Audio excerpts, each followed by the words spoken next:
So I have a sample earbud wrap here, and I want to put it into a drawing, an orthographic drawing.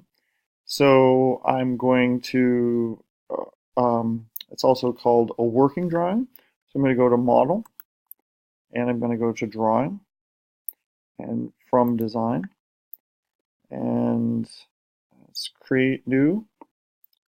From scratch, yes, that's from regular. And probably, unless we're printing this, this doesn't matter. These sheets and stuff don't matter because in this case, we're going to take a screenshot. So I'm just going to say OK. It's going to take a little bit of time to load, and then I get this. Now, sometimes you may have to click on this base view. In this case, it already gave it to me. But I want to try to take care of a couple of things to begin with. I want to have visible and hidden edges. The scale 1 to 1 is a good idea.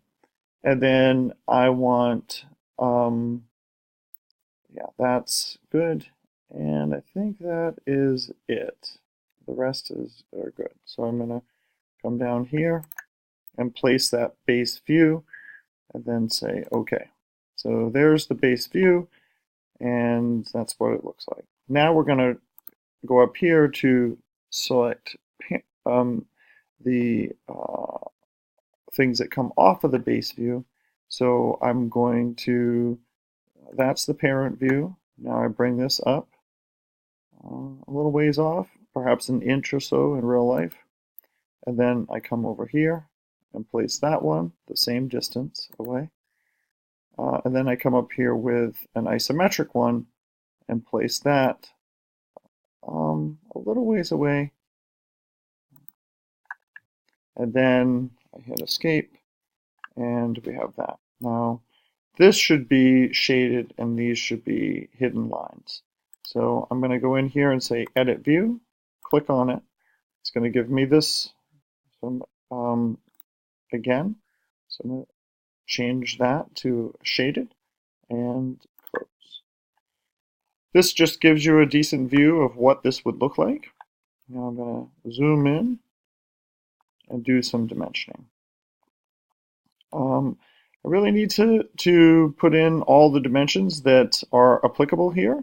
So I'm going to try to do that. This gives me a good format in which to do it.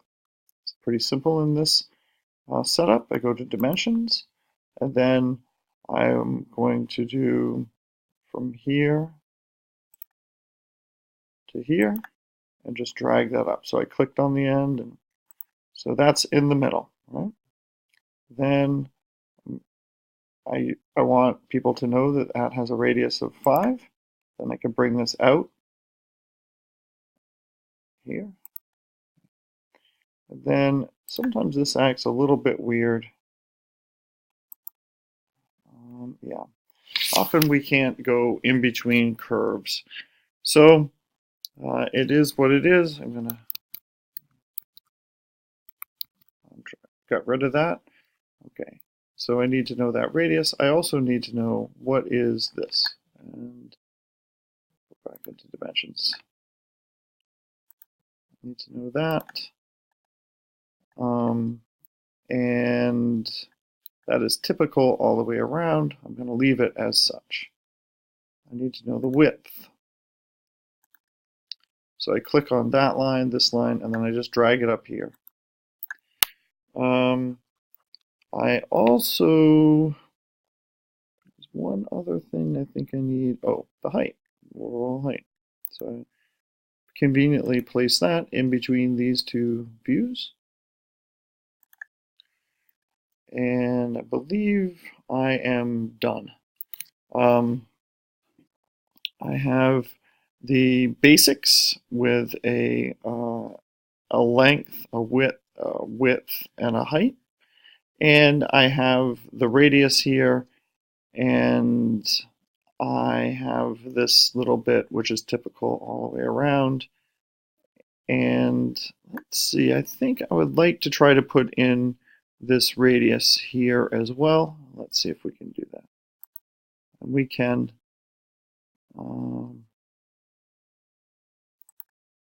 Yeah.